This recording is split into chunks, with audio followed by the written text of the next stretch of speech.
So we're going to talk about elements of coaching because most of you guys are going to get into the business of training and developing new people, right? When new people walk into the company, what is your responsibility is to ensure that they build confidence to go out and do sales. Okay. Now there's a very simple fundamental which I have been using since forever now, especially since the day I came to Bangalore and I got reference of this book. The book is Coaching and Mentoring, right? This is from Harvard Business Essential. And the day I got hold of this book and I started implementing every basic fundamentals that are written in this particular book, I think since that day my life changed. And everyone has to understand that if you want to succeed, right, you need to be a great coach.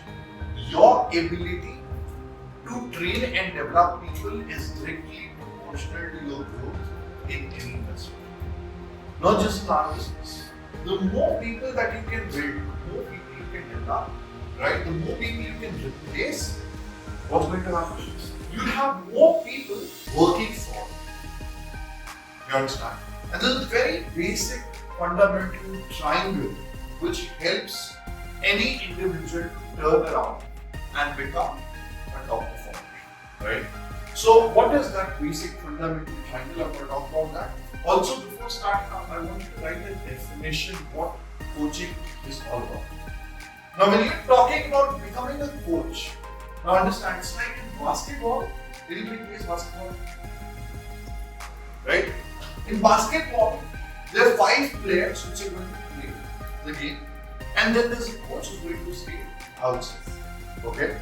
Now, the coach's job is to ensure that he observes the mistakes of the players and eventually goes out and writes down all the small little details, and once the game gets over, right, give them feedback and start training and coaching them on those particular pointers where the player did a mistake.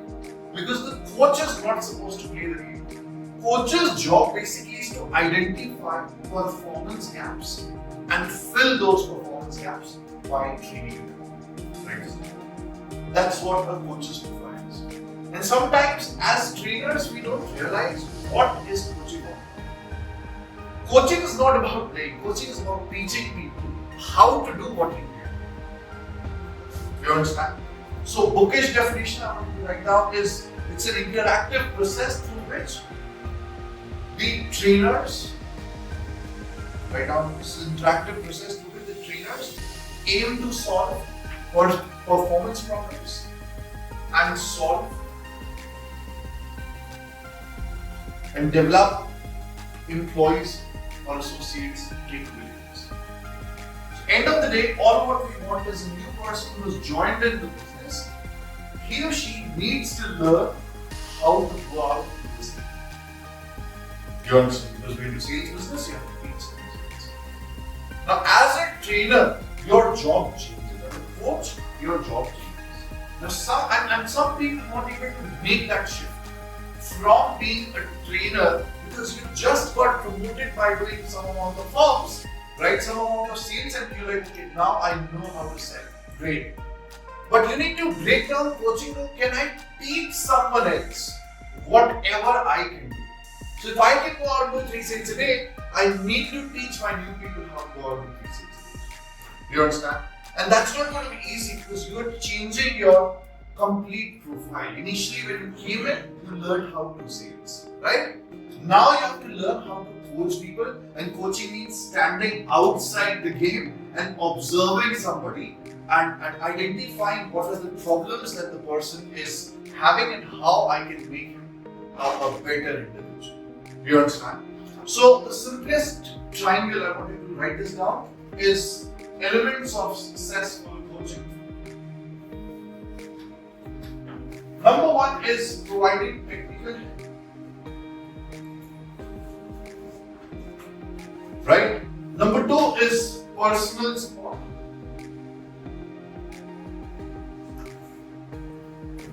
And number 3 is individual challenge.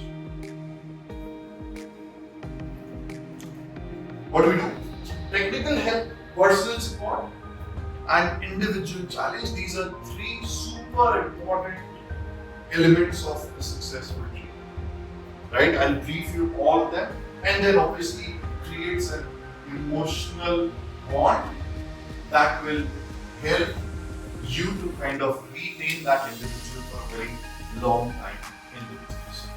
And if you forget to give these three together, you'll not be able to build it. Now, what are the benefits of effective coaching? Number one benefit is it overcomes performance challenges. Like for example, if I see somebody has the potential of going out doing, let's say, 10, 12 sales in a week or 15 sales in a week, and the person is going out and only doing 3 or 4. That means there's a gap between what is the expectation versus what is the delivering. This is where we can coach them to become, right? Second case is developing skills.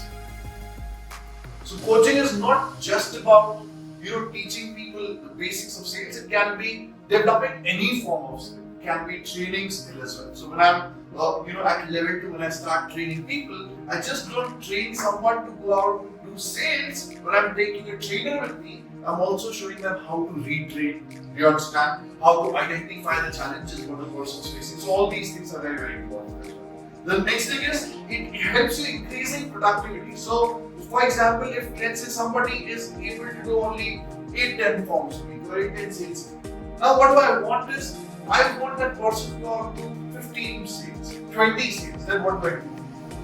I have to again coach that individual to go out and do more. So training and development becomes very, very important as well. Next point is it creates promotable subordinates. You always see if I promote somebody to next level, let's say I want to promote a trainer, my job is to work with that individual to help that person gets promoted into the trainer. Similarly, if the person is a leader in the team right now, my job is to go out and train him to become a team leader. If somebody is a team leader, my job is to go out and help him become a business. You understand? Developing him, completing the whole project. And it is required at every level. Training is supposed to be given at each and every level. Just because you learn sales at level 1 does not mean you'll be able to also go out and get into ownership. Until ownership, you need a lot of other skills as well. And the only way I can create more promotable subordinates is by continuously going out with them and teaching them all the skills, not just the sales. And most of the trainers, they do this mistake. They only teach their people sales. They never talk about the next level where they're supposed to train, develop, lead, and all that stuff. Next is training helps retention big time. So when we talk about how to retain talent on your team, training is one of that factors. You understand? I think that's one of the most important factors because see, our business or any business in the world is commission driven. You understand? Means the more you sell, the more money you earn. Cool? Right? Now, if the person is not able to learn how to do a sale and she never learns how to make commissions, learn how to make money for himself or herself, what's going to happen? How is he or she going to sustain the business? Right? Because he has some expenses. He's got to walk in every day. He has to do something or the other. You understand? So it's super important for you to train people effectively so that they start generating income for themselves on a day-to-day basis, and that income is going to help you to go out and retain that individual. So obviously training and development, it also helps on retention from retention in the team as well. And the next, which is the last point, is coaching and mentoring. Proper coaching and mentoring kind of helps you to develop positive work culture. You understand? Where everybody is helping each other to become better and do more than one usually. You understand? So it helps developing a positive work culture. You understand? So all these things are very, very important. And how do we go about developing these leadership within is number one is technical help. Now what do you mean by technical help? Please write this down. Technical help means first of all you have to give that individual, associate, a knowledge of systems. You understand? All the systems, which is 5 steps, 8 steps, law of averages, tracking sheets, test and measure card, whatever the systems that are there within your business, within our business, we have to provide them at all the technical information. You understand? If the person does not has a sales pitch, he does not have the frequently asked questions, he does not know how to handle objections, he does not know the product knowledge. These are the factors that influence things, right? Now, if the person does not know all these things and you just give him a sales script and go by hearted and come to work, you understand? That's not what technical help is. You need to break down each and every step from introduction to short story to presentation to a close to a rehash, then moving to product knowledge. From there, giving FAQs, making sure that the FAQs, the words are properly used to move forward. Because selling is not very difficult, right? It's just that we do not teach people enough to go out to start doing things, right? So that's very, very important. The second part of this is basically providing them with all the systems, like 5 steps, right? Knowledge of 8 steps, which deals with the mindset of the individual, the law of averages, why is it important to go out and meet more people, and what is the system all about, and then tracking sheet, which is testimony. Now, once you've given this technical information, right, everything is there, right? The second thing is you have to provide them with personal support, right? As a coach, you have to be there available, right? When the person is practicing all these systems, he or she cannot just stand in front of a mirror and do pitch practice. No. You have to literally stand with the person, not making him look into the mirror, but making him pitch yourself. You understand? The role play cannot be done only mirror practice. It has to be done with some individual. And because that's where your personal support is going to be super important. Right? Now, what are the things that you need to do in personal support or learn is basically the art of giving feedback. Right? You need to learn the art of giving feedback, how to give feedback, how to identify what are the challenges that a person might face, right, by doing a presentation. Also, you can provide a personal support on the field when he or she, misses out on certain lines, misses out on a closing line, misses out on FAQ. You can probably cover it up and help him close and complete a sale as well. So all that thing is called personal support. Helping him generate revenue, helping that person to make some money, that's called providing personal support. Giving, you're not supposed to give a sign up or give a deal to a new person. No, that's not important. What is important is you need to help that person to complete a sale. So for example, if somebody is working with me and the person has given a short story, the person has given an introduction, the person has done some part of the pitch, right? Now it's my responsibility to complete the sale and help that person make some money for this. Now that's called personal support. So I never do charity of doing, giving my sale to someone. I ensure that the other person is also equally involved with me. And when the other person is giving a pitch, it's not just I have to complete a sale and give it to him. No, I also need to understand that why did that person got stuck at the point.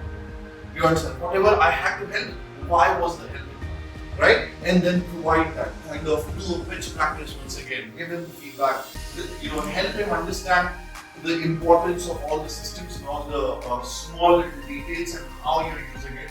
Don't make sales look very magical. You understand? Make sales look more mechanical. Like when somebody goes out with me, it's very simple. Like keep the pitch exactly same. I don't change even a word. And because of that, my new person starts believing that it's so easy, anybody can do it, right? So that's very important. And third, which is again very important factor, is called individual challenge. The individual challenge that you have to throw towards the new person. You cannot really keep, it's like a baby who's starting to walk, right? But you are not letting that person walk along. You again and again keep them, you again and again hold them. I gave that example the other day, right? Can't be possible. You have to make them go through the challenge. You're like, this is your brochure, that's your donor, that's your customer, I need you to approach.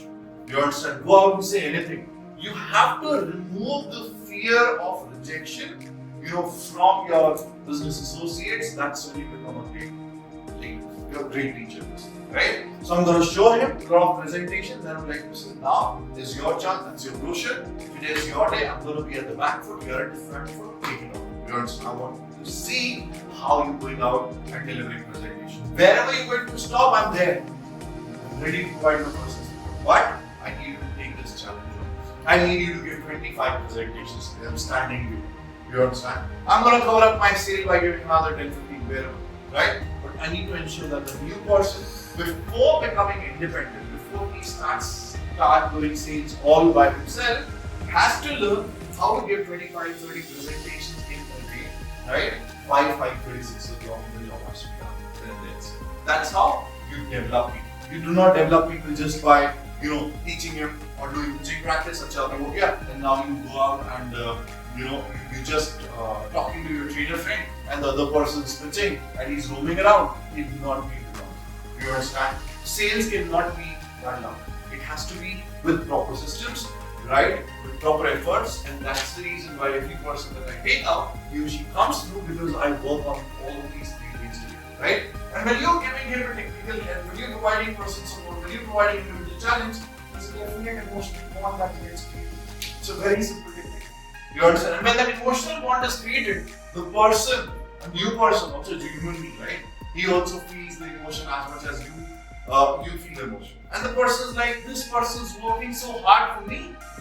I have to reciprocate, come back prepared tomorrow, right? So that I can give him back, right, the results that he or she expects from. And that's where the person starts delivering, good quality presentation. He puts more efforts, comes in next day, all well prepared to go out and start. You understand? So these are the elements of successful coaching. In case you want to be a great leader, you want to be a great trainer, all what you need to focus on is going out and providing these 3 things, because it will help you a lot. It will help you overcome performance problems. That's the most important part, right? And you have to learn how to identify where you need to coach. You understand? What are the pointers they need to go out and provide your coaching? It just cannot be, a very stereotype coach. I have to go by a copybook style. Some people are quick learners, some people are slow learners. You have to modify your, your training, right? You have to modify your coaching from person to person. That's when you become a coach. You understand? So, with that being said, thank you so much.